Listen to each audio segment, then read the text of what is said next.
ఎలా పండినాయో మా చెట్టువి. మా గార్డెన్ ట్రీది మ్యాంగోది అనమాట.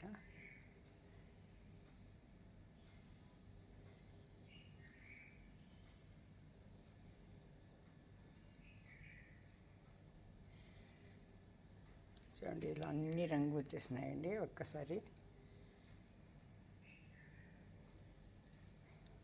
కార్బైడ్ ఏం లేకుండా ఇలాగే పేపర్లు పెట్టి, ఇలా పేపర్ మూత పెట్టి పెట్టింది. అంత పండిపోయింది అన్నమాట. చూడండి ఇలా పండిందా.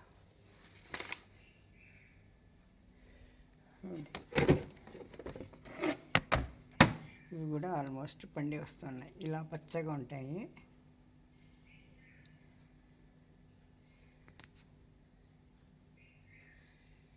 చూడండి ఇలా పచ్చగా ఉండేది ఈ కలర్కు వస్తుంది అన్నమాట.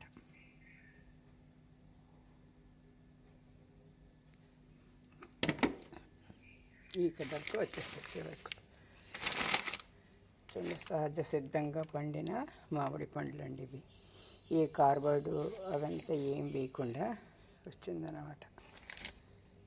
థ్యాంక్ యూ ఫర్ వాచింగ్ అండి. ఛానల్ని లైక్ చేయండి, సబ్స్క్రైబ్ చేసుకోండి, షేర్ చేయండి, కామెంట్ చేయండి. చూడండి, మంచి పండు, వాసన కూడా చాలా బాగుంది. ఇంతకీ దీని పేరు ఏంటో, అస్సలు పేరు ఏంటో తెలియదండి ఇంతవరకు. కొంతమంది స్వర్ణలంక అంటున్నారు, కొంతమంది ఎర్రమూతి మామిడి పండ్లు అంటున్నారు, కొంతమంది లాల్ బహార్ అంటున్నారు. ఇంతకీ దీని అస్సలు పేరు ఏంటో తెలియదు. విత్తనం నాటి అయిందనమాట. చూడండి ఇలా వస్తున్నాయి. అయితే పూర్తిగా ఉంటే ఇది ఎర్రగా ఉంటే మియాజాకి అంటారు. ఇది జపనీస్ ఫ్రూట్, కానీ ఇది కొంతవరకు మాత్రమే ఎర్రగా ఉంటుందన్నమాట. చూడండి ఇలాగే ఉంటుంది. ఈ పక్కంతా ఎల్లో కలర్లో ఉంటుంది. సరే, ఇలా ఉంటాయి ఇవి. ఇంతకీ ఏం మామిడి పండు పేరు తినకుండానే తినేస్తున్నాం మేము. అదిగో చూడండి ఇలా ఉంటాయి. ఒక పక్క ఏమో ఎరుపు, ఒక పక్క ఎల్లో.